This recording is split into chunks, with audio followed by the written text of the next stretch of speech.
ചത്ത് മണിക്കൂറുകളായ ശേഷം കോഴിയെ കഴിച്ചതിന് ശേഷം അതിന് ടേസ്റ്റ് ഇല്ലെന്ന് പറയുന്നതിൽ യാതൊരു അർത്ഥവുമില്ല. കോഴിക്കടകളിൽ ഒരു ഉഡായിപ്പ് നടക്കുന്നുണ്ട്. നിങ്ങൾക്ക് ആർക്കെങ്കിലും അതറിയാമോ? എന്നാൽ ആ ഉഡായിപ്പ് അറിയാതെയാണ് നിങ്ങൾ ചിക്കൻ വാങ്ങിക്കൊണ്ട് പോകുന്നതെങ്കിൽ അത് ഒരു ഉപയോഗവുമില്ല. നിങ്ങളുടെ കയ്യിലെ കാശ് പോകുന്നത് മാത്രമല്ല, നിങ്ങളെ വയറും കേടാകും എന്നുള്ളതാണ്. എന്താണെന്നല്ലേ, വാ കാണിച്ചു തരാം, പറഞ്ഞുതരാം. ഏകദേശം കോഴിക്കടകളിൽ നമ്മൾ ചെന്ന് കഴിഞ്ഞാൽ നമ്മൾ പുറത്താണ് നിൽക്കുന്നത്. അതിനകത്ത് അവർ കോഴിയെ കട്ട് ചെയ്യുന്നു, ഒരു ബാരലിനകത്ത് ഇടുന്നു, അതിനുശേഷം നമുക്കെടുത്ത് കട്ട് ചെയ്ത് തരുന്നു. അപ്പോൾ ഇതിൽ നടക്കുന്ന ഉഡായിപ്പ് എന്താണെന്നുള്ളത് നിങ്ങൾ പ്രധാനമായും മനസ്സിലാക്കണം. കാരണം നമ്മൾ കോഴിക്കടക്കകത്ത് കയറി നോക്കാറില്ല എന്നുള്ളത് അത് പ്രധാനമായും നമ്മൾ ചെയ്തൊരു തെറ്റാണ്. വാ കാണിച്ചു തരാം. ഇതാണ്ടല്ലോ, നമ്മുടെ ഈ ഒരു ബാരൽ ഉണ്ടല്ലോ, ഈ ഒരു ബാരലിലാണ് നമ്മൾ ഏകദേശം ചെല്ലുമ്പോൾ, ഇല്ലെങ്കിൽ ഒരു ബാരൽ അല്ലെങ്കിൽ ഇതിന് സമാനമായിട്ടുള്ളൊരു ഇതായിരിക്കും ഒരു കോഴിക്കടകളിലുള്ളത്. അപ്പോൾ എന്ത് ചെയ്യും, നമ്മൾ അവർ ഈ കോഴീനെ കട്ട് ചെയ്ത് ഇതിനകത്ത് ഇട്ടതിന് ശേഷം പിന്നീട് എടുത്ത് നമുക്ക് കട്ട് ചെയ്ത് തരികയാണ് ചെയ്യുന്നത്. അപ്പോൾ എന്താണ് നടക്കുന്ന ഉഡായിപ്പ് എന്നല്ലേ നിങ്ങൾ ചോദിക്കുന്നത്?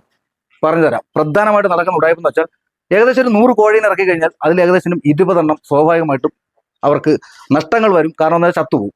അപ്പോൾ അങ്ങനെ അവർക്ക് ആ നഷ്ടം നികത്തണമെങ്കിൽ ആ കോഴീനെ കളയാൻ പറ്റില്ല. എന്നാൽ എല്ലാ കടക്കാരുമല്ല, ചില കടക്കാർ മാത്രം.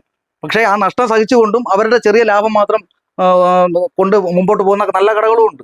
എല്ലാവരെയും അടച്ചാക്ഷേപിച്ച് പറയുന്നതല്ല എന്നുള്ളത് പ്രധാനമായിട്ട് മനസ്സിലാക്കണം. അപ്പോൾ ഈ നഷ്ടം വരുന്ന ഏകദേശം ഒരു 10-20 കോഴിയോളം ചത്തുപോവുകയാണ്. അപ്പോൾ ഈ ചത്തുപോകുന്ന കോഴീനെ നമുക്ക് എന്ത് ചെയ്യും, നമ്മളിപ്പോൾ ഒരു കോഴീനെ അവരിപ്പോൾ കട്ട് ചെയ്ത് ഇതിനകത്ത് ഇടുകയാണ്. പക്ഷേ ഇതിനകത്ത് നേരത്തെ ചത്തുപോയ ഒരു കോഴീനെ അവർ കട്ട് ചെയ്തിട്ടിരിക്കും. അതിനുശേഷം നമ്മളെടുത്ത് കൊടുത്ത ആ ഒരു കോഴീനെ അവിടെ ഇട്ടിട്ടായിരിക്കും ആ പഴയ കോഴി, അല്ലെങ്കിൽ ആ ചത്ത് കിടക്കുന്ന നേരത്തെ ചത്ത് അവർ കട്ട് ചെയ്തിട്ടിരിക്കുന്ന ആ കോഴീനെ എടുത്ത് വെച്ചായിരിക്കും അവർ വെട്ടി നമുക്ക് തരുന്നത്. അപ്പോൾ അടുത്ത ആൾ വരുമ്പോൾ, ഒരു ഏകദേശം അടുത്ത ആൾ വരുമ്പോഴത്തേനും നമ്മളെടുത്ത കോഴീനെ അവർക്ക് കട്ട് ചെയ്ത് കൊടുക്കും. ഇങ്ങനെയാണ് ഈ കോഴിക്കടകളിൽ നടക്കുന്ന പ്രധാനമായിട്ടുള്ള ഒരു ഉഡായിപ്പാണ്. അപ്പോൾ അത് ഇതാണ്ടല്ലോ, ഈ ബാരൽ നമ്മൾ ഏത് കോഴിക്കടയിൽ പോയി കഴിഞ്ഞാലും, അല്ലെങ്കിൽ നമുക്ക് ഒരു ചിക്കൻ വാങ്ങിക്കാൻ നമ്മൾ പോയി കഴിഞ്ഞാൽ കൃത്യമായിട്ട് നമ്മൾ ആ ബാരലിനകത്ത് നോക്കണം, അതിനകത്ത് വേറെ കോഴിയില്ല എന്നുള്ളത് നമ്മൾ പ്രധാനമായിട്ടും ഉറപ്പുവരുത്തേണ്ട ഒരു കാര്യമാണ്. അപ്പോൾ എന്തായാലും ഇതുപോലുള്ള ഉഡായിപ്പുകൾ ഒരുപാട് നടക്കുന്നുണ്ട്, പ്രത്യേകിച്ച് ഭക്ഷണ കാര്യങ്ങളിൽ. അപ്പോൾ ഇതൊക്കെ പ്രതികരിക്കേണ്ടത് ജനങ്ങളാണ്. നമ്മുടെ ശബ്ദം ഉയർന്നാലേ നമ്മുടെ നാട് നന്നാകൂ എന്നുള്ളത് നാം സ്വയം മനസ്സിലാക്കേണ്ട കാര്യമാണ്. അപ്പോൾ എന്തായാലും ഞാനിപ്പോൾ നിൽക്കുന്നത് പോത്തങ്കോടാണ്. പോത്തങ്കോട് മേലെമുക്കൽ വാട്ടർ ടാങ്കിന്റെ തൊട്ട് താഴെയായിട്ട് ഒരു ചിക്കൻ സ്റ്റാൾ ഉണ്ട്. ഇതാണ് ബിസ്മില്ല ഹലാൽ ചിക്കൻ. എന്താണ് ഈ കട ഞാൻ പരിചയപ്പെടുത്താനുള്ള പ്രധാന കാരണം എന്ന് വെച്ച് കഴിഞ്ഞിട്ടുണ്ടല്ലോ, കാരണം ഇവിടെ നമുക്ക് അങ്ങനെയുള്ള ഒരു ഉഡായിപ്പും ഇല്ല കേട്ടോ. നമ്മളിവിടെ വന്നൊരു കോഴീനെ നമ്മൾ പറഞ്ഞാൽ നമുക്ക് അകത്ത് കയറി നോക്കാനുള്ള സൗകര്യമുണ്ട്. നമുക്ക് ആ ഡ്രമ്മിൽ നോക്കാം, ബാരലിൽ നോക്കാം, നമുക്ക് എന്ത് വേണോ അവർ അത്രയും ക്ലിയർ ആയിട്ട് നമ്മളുടെ ആവശ്യത്തിനനുസരിച്ച് ചിക്കൻ അത്രയും പെർഫെക്റ്റ് ആയിട്ടാണ് നമുക്ക് തരുന്നത്. കടയിൽ പോയാലും നമുക്ക് അതിനുള്ളൊരു സൗകര്യം ഉണ്ടായിരിക്കണം. കാരണം നമുക്ക് കയറി നോക്കാൻ പറ്റണം. അതുപോലെ നമുക്ക് വിശ്വസിച്ച് നമ്മൾ പൈസ കൊടുത്ത് വാങ്ങിയിട്ട്, നമ്മൾ കഷ്ടപ്പെടുന്ന പൈസ കൊടുത്താണ് നമ്മൾ കഴിക്കാൻ വേണ്ടി അല്ലെങ്കിൽ ഒരു കോഴി വാങ്ങിക്കൊണ്ട് പോകുന്നത്. അപ്പോൾ അതുകൊണ്ട് തന്നെ നമുക്കത് വിശ്വസിച്ച് കഴിക്കാൻ പറ്റണം.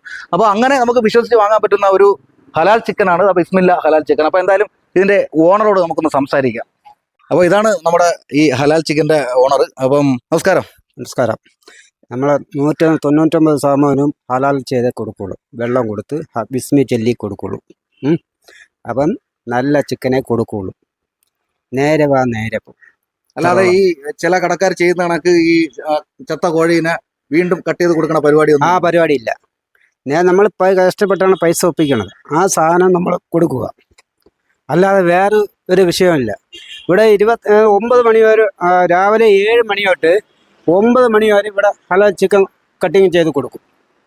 അത് ഉറപ്പ്. 199% ഹലാൽ ചിക്കൻ ഓക്കെയാണ്. അപ്പോൾ എന്തായാലും നമ്മളെ ഈ വീഡിയോ കാണുന്ന പ്രേക്ഷകരില്ലെങ്കിൽ നമ്മളെ ഈ വീഡിയോ കാണുന്ന നമ്മളെ വ്യൂസ്, അവര് പൂർണ്ണമായിട്ടും നിങ്ങളെ കടയിൽ അത്രയും വിശ്വസിച്ചായിരിക്കും ഇവിടെ വരുന്നത്. അപ്പൊ തീർച്ചയായിട്ടും നിങ്ങൾ ഒരു നല്ല ചിക്കൻ തന്നെ നല്ല ചിക്കനാണ് കൊടുക്കുന്നത്. അല്ലാതെ ഇതുവരെ 3 വർഷം കൊണ്ട് അങ്ങനെ ചെയ്തോണ്ടിരിക്കും. ഞാൻ ചോദിക്കുന്നതെന്ന് പറയുമ്പോൾ, ഈ കോഴികൾ നമ്മൾ സ്വാഭാവികമായിട്ടും ഒരുപാട് കോഴികൾ വരുമ്പോൾ കുറച്ച് കോഴികളൊക്കെ ചത്തു പോകുന്നൊരു സാഹചര്യം ഉണ്ടാവുമല്ലോ. അപ്പൊ അങ്ങനെയുള്ള കോഴികളെ പിന്നെ എന്താണ് ചെയ്യുന്നത്? വേസ്റ്റ് പറഞ്ഞു വണ്ടിക്ക് കൊടുത്തേക്കാണ്. വേസ്റ്റ് കൊടുക്കുകയാണ് ചെയ്യുന്നത്.